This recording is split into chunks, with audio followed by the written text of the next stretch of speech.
Hello, I'm Susie Vance, creating from the heart, the artistry of living.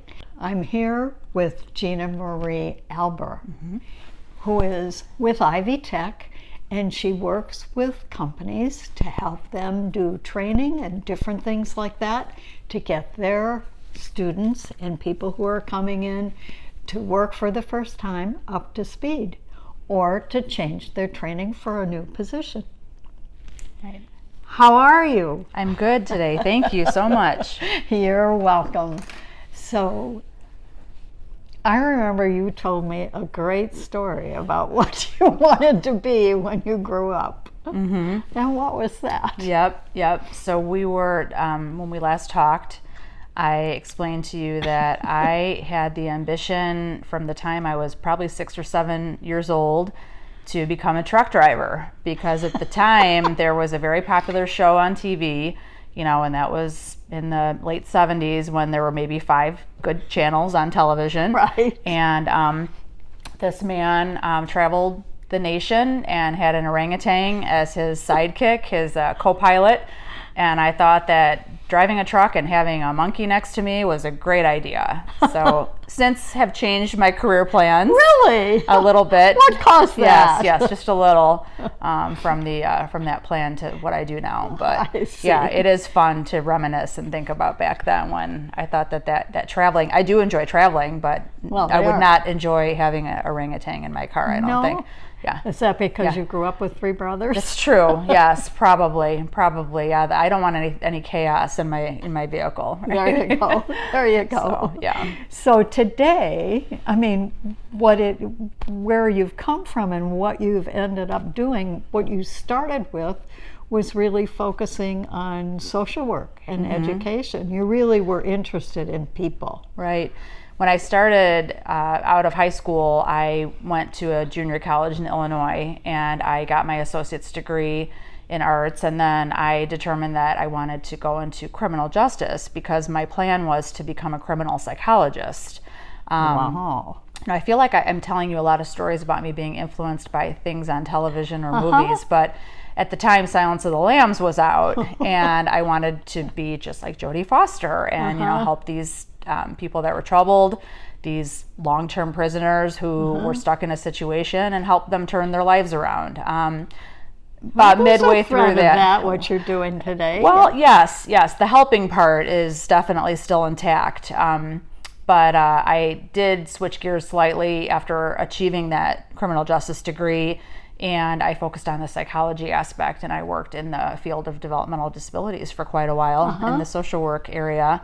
In different capacities, Michigan City area schools with an illiteracy program for youth parents, mothers that were in school. Really young. Yeah. And then on to work at 2 different developmental disabilities agencies and the state of Indiana for the Bureau of Developmental Disabilities, in a position where I could help people, but more of in a situation where I could authorize things to make things go smoothly for agencies and to make sure that they were following guidelines and laws and things. Bridge. Yeah. Even then. Yep. And then I made a transition to education in 2001 to special education, where I taught and then became an administrator. And then last January, I then pivoted, right? Isn't that the word we use all the time now? To my current role as an employer consultant with Ivy Tech. And if I remember correctly, there was a little bit of magic in the pivoting. Yeah. Right? Yes. Yeah.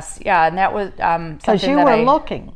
Well, it was an interesting situation. I was in a role where I had a lot of responsibility and was juggling a lot, and I had come off of a very rough time period where I was sick the previous spring with COVID pneumonia. And, oh my God, like a lot of people. Yeah, and it took months to recover. So when fall hit, I think I still kind of was a little bit beaten down.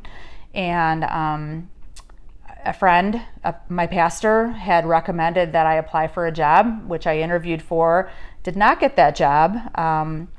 All this kind of being reluctant throughout this phase, like thinking, is this really what I want to do? Do I really want to even make a change? I felt that I had allegiance, to the area where I was working, and I love all the people still that I did work with, who I still keep in touch with.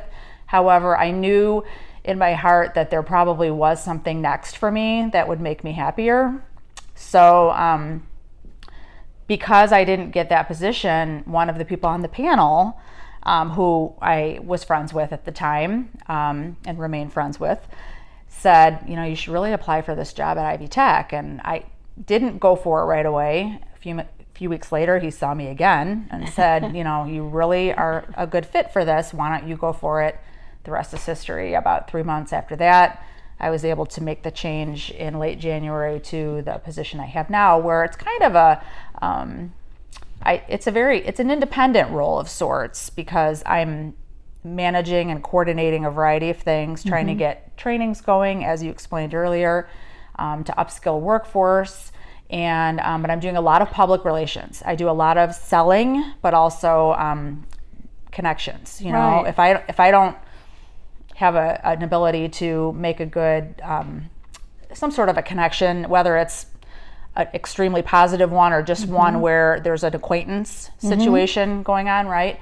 I at least make sure that I'm figuring out a way to provide the best customer service possible, leave them in a good position, right, when we part, and make a good name for Ivy Tech in the meantime. What's interesting to me about all of this is how we least expect what shows up in our lives, and how important it is to be open, aware, and alert when stuff like that happens, especially when somebody asks us the second time.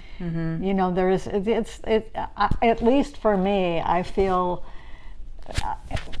as a person who has learned over time that it's better if I wait to be asked, when I'm asked, I listen. I may not do it, but it's a message from the universe of sorts. It's kind of an emotional click. Yeah. And you think, well, am I listening to the click, or am I going to just ignore it altogether? Right. And I think I was ready to hear about something new. Yeah, and I think that particularly when you're trying to place people or help people know about different opportunities, that's an important message. It's more about self-awareness than it is about anything else. Because when you're offered a position and it's not going to fit, it's really important it's okay to say no.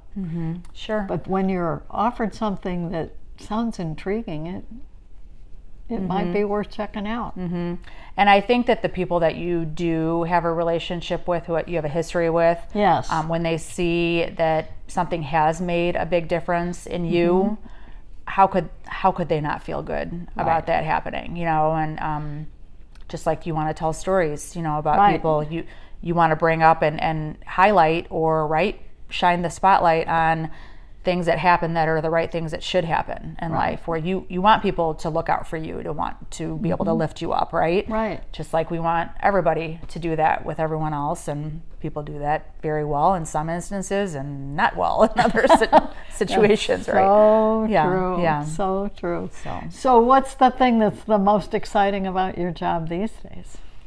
I have a lot of adaptability with, where I'm focusing on a given week. Am I doing a lot of reconnecting with previous clients that I've worked with? Am I doing what we call outreach, trying to just make those new connections, get my information out there? I'm involved in the Michigan City Chamber on the ambassador board, and we're involved with a lot of recognitions in the community in regards to new businesses joining. But we try to give a level of customer service there, where we're making extra contacts with, or assisting them in whatever way we need to, even if it's something like giving them a referral or the name of someone. So it sounds to me like what I used to love about practicing law, which was every day it was different. Yes. And that is really important to me. I get bored, and I don't want to be bored. Right. And it just making those connections, whether it's something that is going to benefit me or benefit that other person, is very fulfilling. It makes you happy. Whether it's something that takes 3 years to happen and you're halfway there, or you've seen it all the way through and there's a good result, right? That is something that gives you a lot of energy and motivation to keep doing that. Yeah. Yep. That's great. Yeah. That's wonderful. Yeah. Thank you so much for sharing. Yes. Susie Vance with Gina Marie Alber from Ivy Tech. See you next time.